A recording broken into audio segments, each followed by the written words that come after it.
Bonjour à tous! La semaine dernière, on vous a parlé des enrichissements de façon théorique. Cette semaine, on va vous présenter les enrichissements du milieu qu'on a mis en place dans le cadre de notre projet, sur des fermes élevant des chèvres en Lorraine. Comme nous l'avons évoqué dans notre vidéo de présentation, on a eu la chance de travailler avec 2 fermes élevant des chèvres en Lorraine.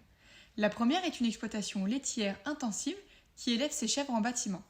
La deuxième est une ferme pédagogique qui présente des chèvres parmi d'autres animaux à ses visiteurs.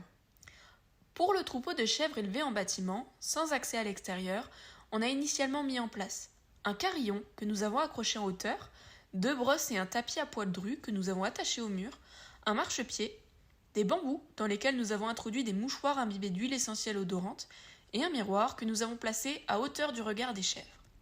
On a donc mis en place 6 enrichissements différents, dont 3 sensoriels, avec les brosses, le tapis et les bambous, un cognitif, avec le marchepied, et 2 qui peuvent être considérés comme mixtes, sensoriels et cognitifs, puisqu'ils stimulent les sens et la réflexion des chèvres simultanément, avec le carillon et le miroir.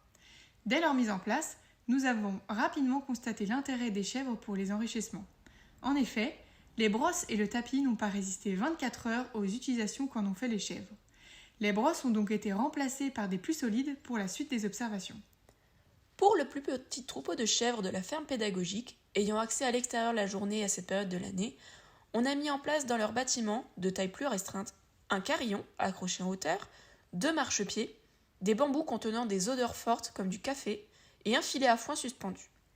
On a donc mis en place 4 enrichissements, dont un enrichissement cognitif avec les marchepieds, un enrichissement sensoriel avec les bambous et un enrichissement mixte cognitif et alimentaire avec le filet à foin suspendu et enfin un enrichissement mixte cognitif et sensoriel avec le carillon.